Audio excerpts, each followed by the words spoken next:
If all goes well, the end of this nightmare is in sight. Hamas fighters walking the 4 young Israeli soldiers they've held for 477 days since the awful events of October 7th to a podium in Gaza City.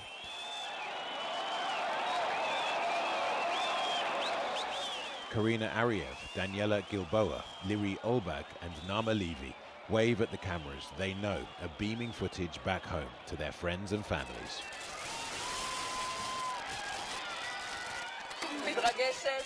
I'm excited, but we knew this moment would come. We had no doubt it would come. It's been too long. They're on their way home and we're waiting for all the other hostages. In return, in Ramallah, the West Bank, Israel began releasing Palestinian prisoners, 200 in total, some taken by minibus to Khan Yunis, Gaza. We thank the Palestinian resistance, specifically Al-Qassam brigades and Al-Quds brigades, and we thank every Palestinian resistance fighter.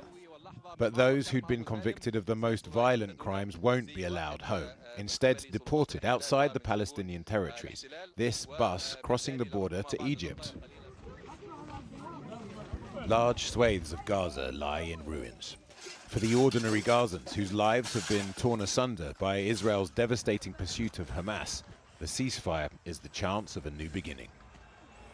But nothing is certain.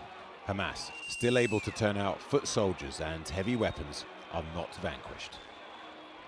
And moments after the 4 hostages were handed over to the Red Cross, Israel said Hamas had reneged on another part of the deal for failing to release civilian Arbel Yehud. Until she's free, they're refusing to allow Palestinians back to northern Gaza. Wadi Gaza is effectively now an internal border with the south, where families gather and wait. Hamas failed to meet its obligations to first release Israeli female civilian hostages as part of the agreement. Whatever the cause of the delay, hugs for the children they feared they'd never see alive again. Just some of the families who've been ripped apart since October 7th. I love you, all the citizens of Israel who supported our families and our soldiers who did everything for us. Thank you very much. I love you. Heartfelt reunions in Israel and the Palestinian territories. But beyond the numbers and the stark asymmetry of the 2 prisoner swaps, this ceasefire is far from guaranteed, with negotiations for what's called Stage 2 of the deal due to start this week. Well, just before we came on air, I spoke to Jennifer Gavito, who's a former US diplomat and now a senior fellow at the Atlantic Council. I asked her about the delayed release of civilian hostage Arbel Yehud and how much of a problem it might cause. There is a great deal of speculation about why that might be. There have been accusations that perhaps she's being held not by Hamas, but by Palestinian Islamic Jihad, and that still has to be worked out. Whatever the reason, the release of the 4 IDF soldiers this morning, surrounded by Hamas fighters, presented quite a striking picture. Right. And that might have, in fact, been what Hamas was agitating for. That being said, the Israeli government was very quick to point out that this was a violation of the ceasefire agreement. And my understanding is that there are urgent negotiations happening as we speak. And you mentioned the footage that we've all been seeing of the 4 soldiers. To what extent is that going to make it more difficult for the moderates in Israel to continue to work towards a ceasefire and a durable one at that?